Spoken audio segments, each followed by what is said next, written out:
कल अपन ने पॉलिटिकल में पार्ट 6 में पढ़ा था संचार के माध्यम। अब संचार के माध्यम किसे कहते हैं? जैसे टीवी है, अखबार है, रेडियो है, इंटरनेट है, तो ये सभी क्या है? संचार के साधन, जिनके माध्यम से हमें देश विदेश की पूरी जानकारी घर बैठे ही प्राप्त होती है। आज अपन आगे पढ़ेंगे संचार माध्यम और तकनीक के बारे में। आपके लिए संभवतः संचार माध्यमों के बिना अपने जीवन की कल्पना करना भी कठिन होगा, लेकिन केवल टीवी और इंटरनेट के विस्तृत उपयोग हाल ही में शुरू हुए हैं। इन्हें प्रचलन में आए अभी 20 वर्ष भी नहीं हुए हैं। जनसंचार माध्यमों के लिए प्रयोग में आने वाली प्रौद्योगिकी निरंतर बदलती रहती है।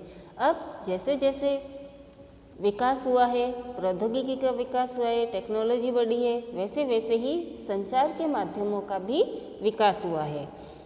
अखबार, टेलीविज़न और रेडियो लाखों लोगों तक पहुंच सकते हैं, क्योंकि इनमें एक विशिष्ट प्रकार की तकनीक का उपयोग किया जाता है। हम अखबारों और पत्रिकाओं में छपे हुए माध्यम के रूप में और टीवी और रेडियो के इलेक्ट्रॉनिक माध्यम के रूप में भी चर्चा करते हैं। अब हमें सारी सूचनाएं अखबार और पत्रिकाओं के माध्यम से भी प्राप्त होती है, टीवी और रेडियो के द्वारा भी प्राप्त होती है। आपके विचार में समाचार पत्रों को छपे हुए माध्यम क्यों कहा जाता है?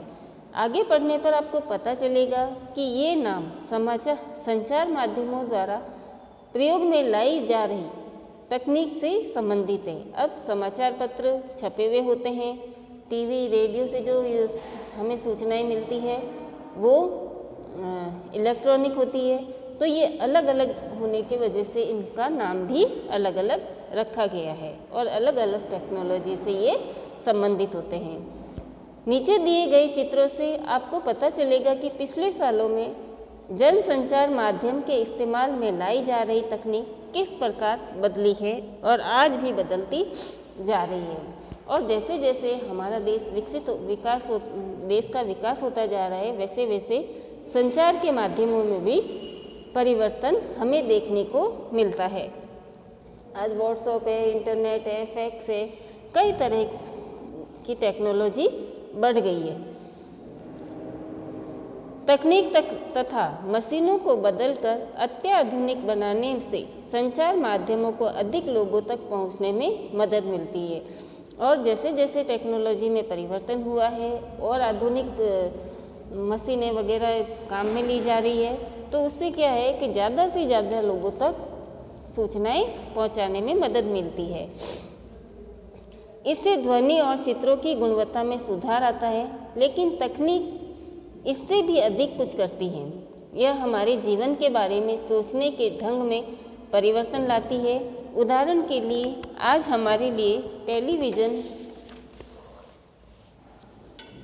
बिना जीवन की कल्पना करना कठिन है। आज हम टीवी के बिना रह सकते हैं? नहीं रह सकते हैं।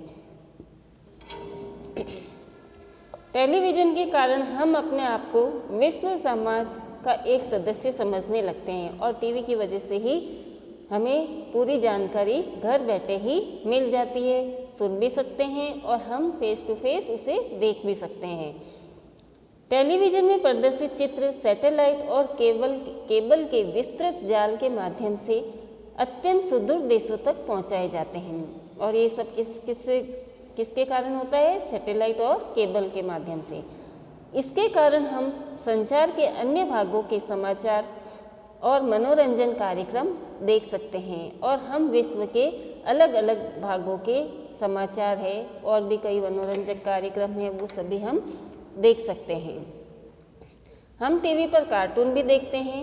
वे अधिकांश जापान और संयुक्त राज्य अमेरिका के होते हैं। अब हम चेन्नई और जम्मू में बैठकर अमेरिका में फ्लोरिडा के समुद्री तूफान की छवियों को देख सकते हैं।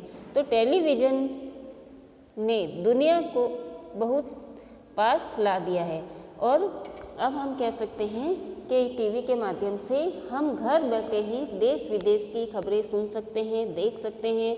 अमेरिका में क्या हो रहा है, चीन में क्या हो रहा है, तो वो सारी चीज़ें हमें घर बैठे ही जानकारी मिल जाती है। तो ये सब किसके कारण हुआ है? टेक्नोलॉजी के कारण है।